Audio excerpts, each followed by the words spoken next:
Hey everybody, this is Andy Melbuff, and in this video we're going to take a look at creating custom activities in Desmos Activity Builder.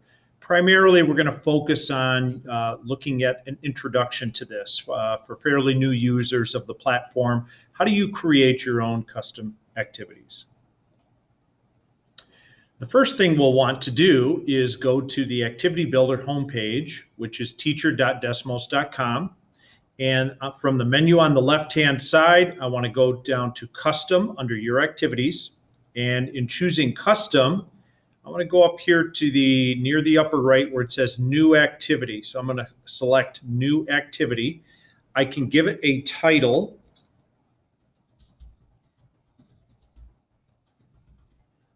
Such as creating my first activity. I can make it private if I don't want anyone else to see it. I can leave it public here so that there's a link that others can engage with it. But basically, I'm just going to leave this alone, and I'm going to jump right into creating. Now, what you'll see at first, here's the title I created for this activity, and I've got a blank screen or a blank slide, nothing on it. This is my preview right now. There's nothing here. So to be as simple as possible, one of the easiest things we can do as math teachers is add what's called a component. These are the components over here on the left-hand side. And most of these components we can mix or match and reconfigure however we'd like. These three at the bottom are full screen components, meaning we can only have one of them on a slide at any particular time. We'll come back to that in just a moment. But one of the easiest things I can do is select a note component by clicking on it. And this component is draggable right here. You can see me moving it. Now, I don't really have to reposition it against anything else because the note's the only thing there. Well, let's go ahead and add a math input component as well. And the math input component gets put below the note. You can see me moving it here. Now, I can switch places with these if I'd like. But typically, the note is going to contain any instructions or directions or questions that I want to pose to a student, and the input is where they're going to submit their responses. So I could be as simple as asking a sixth grader to simplify a fraction. And maybe I want to type simplify 6 over 8. Well, 6 over 8 requires some mathematical notation. So luckily, Activity Builder has in it this editor, this math editor. If I hover over this symbol, this square root symbol, it says type math. And in this little box, this is now serves as a math editor. And if I want a fraction, I type my divide sign, and then I get what we math teachers really like to see, and that's that vertical looking fraction. So I can simply type in 6 over 8, and my question could be done. It could be as simple as that. Now, what I desire to see then is the student input an answer. So let's check out what we've created so far by going to preview. Here's the note, and there's no interaction with the student possible. I mean, they can't do anything with that. But the student can type in this math input box.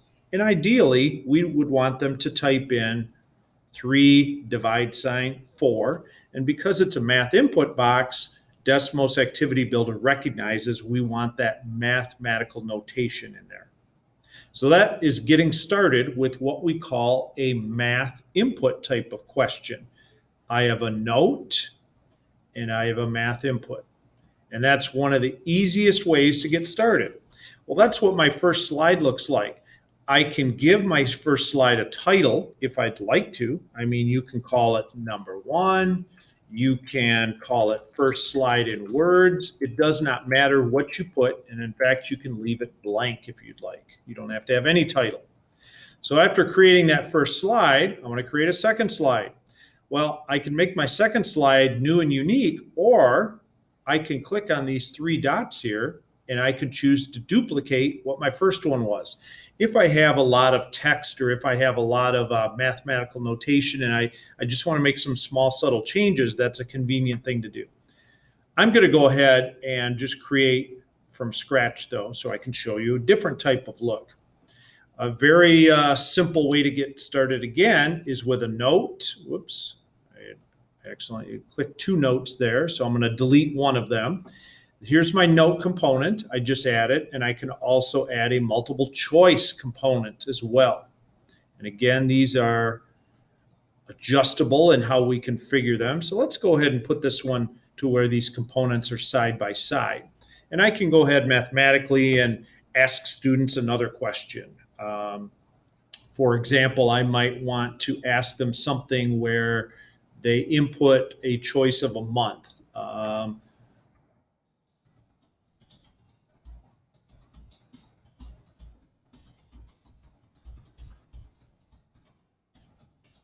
Here's a question that would have some would depend upon them doing some things in class with a mathematical model. Maybe you're studying temperatures, for example.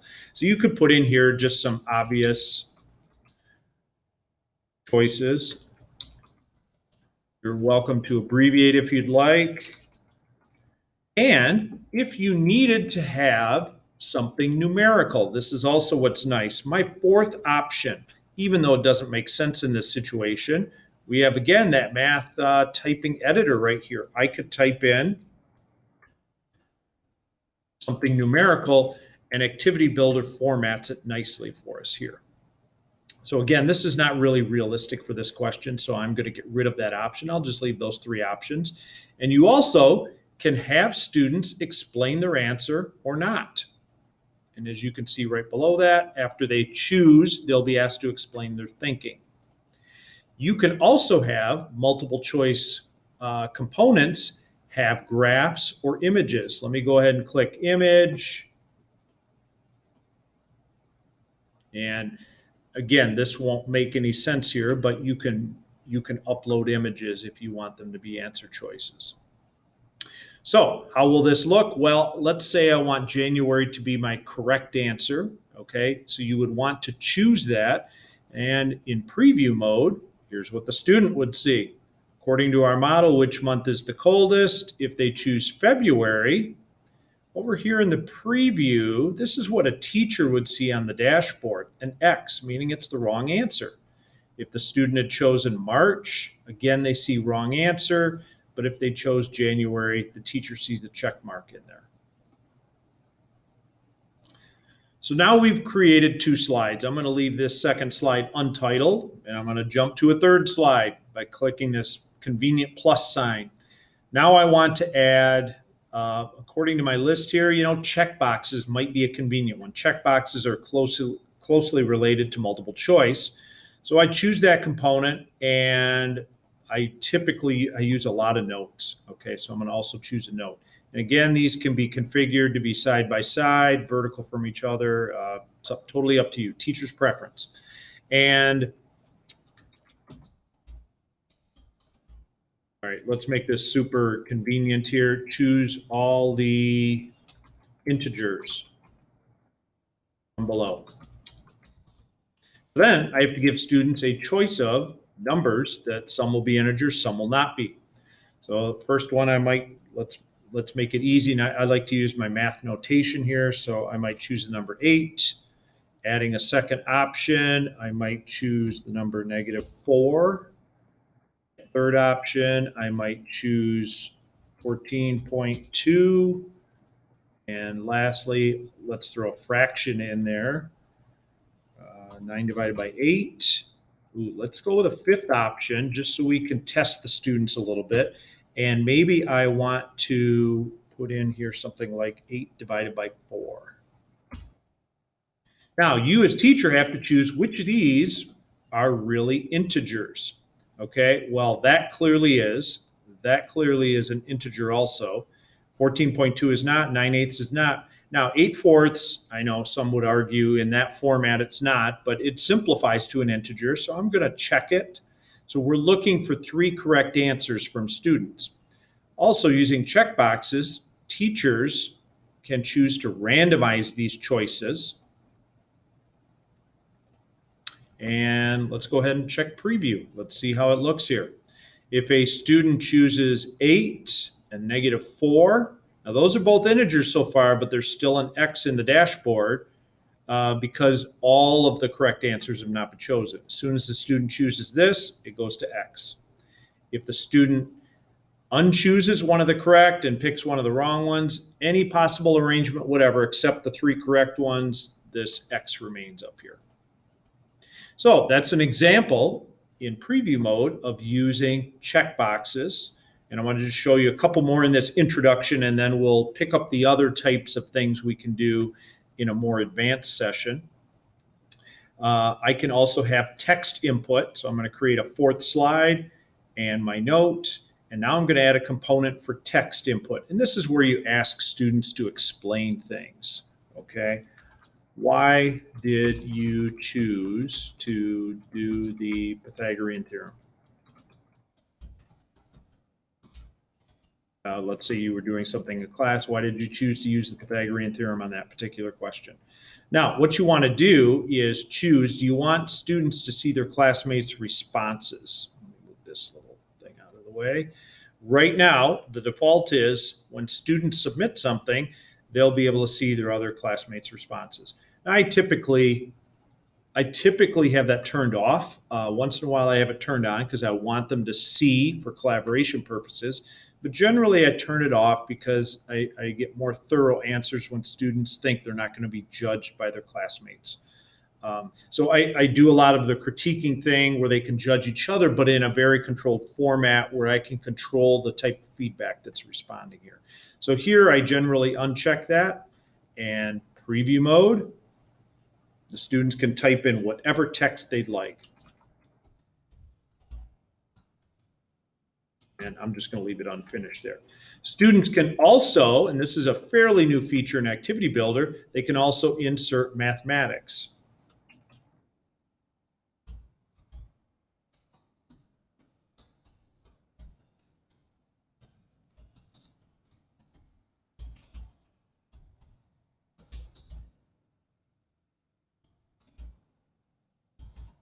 So here's where the mathematics could come into play.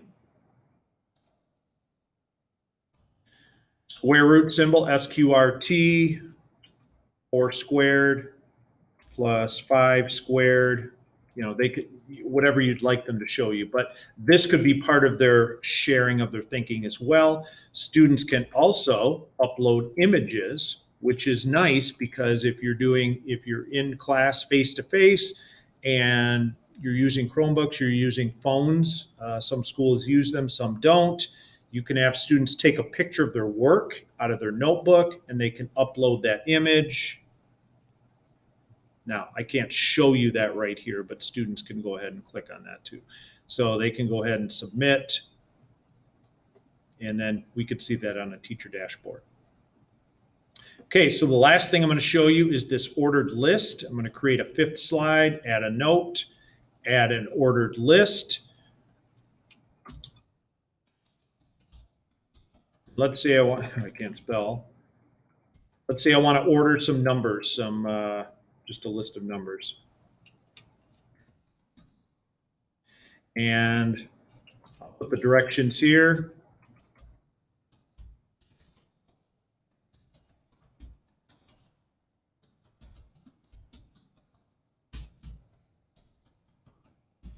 And then I'll probably put in this math type so I can get those. I'll just put 3 numbers in here. Let's say I wanted to have 4, -6, comma, and 7/8. That's not an 8. There we go. So I want to order those from smallest to largest. Okay. Actually, I don't even have to put them up here. I can add them down here. Sorry, I haven't done one of these in a while. So let's say I want to add 4. I want to add -6. And then I want to add 7/8. Now, what I want to do is pay attention to these 3 dots right here because I want to use the order as the answer key so that Activity Builder can judge it as being correct or not. So it takes away the option to randomize. We don't want to randomize. So I want these listed from largest to smallest. So right now the order they're in is not correct. Now it would be correct. Let's hit it in preview mode and see. Now, students will have an option to change these around. These will probably not be in the correct order, but I want the largest one first, so they simply drag. And once they've dragged them in the correct order, the teacher dashboard will show a check only to the teacher, not the student. So this is just a quick little introduction to creating your first custom activity in Desmos Activity Builder. I want to take this out because it was not needed. And lastly, once the teacher is comfortable being done with this particular lesson, here's what I would encourage them to do. You're going to click Publish. It'll take a moment to render. Here will be your title. Here's the author, you. It'll tell you when it was published. It'll show you a preview of those screens or slides that you just made, and it's ready to go. If you wish to add it to a collection is simply a series of folders, if you will. You could add it to those collections. I'll go over that in a later session, but I could choose to add it to, I don't know where I'd want to put that, but I'm not going to choose anything right here. You can also choose from these three dots to go back in later and edit your activity. You can choose to have collaborators on that activity. These are a little more advanced things. You can share it with others. You can copy and edit, or if you want to get rid of it, you can delete it. But this activity is ready to go now. It's ready to assign to your classes in Classroom or single session code if you choose to do that.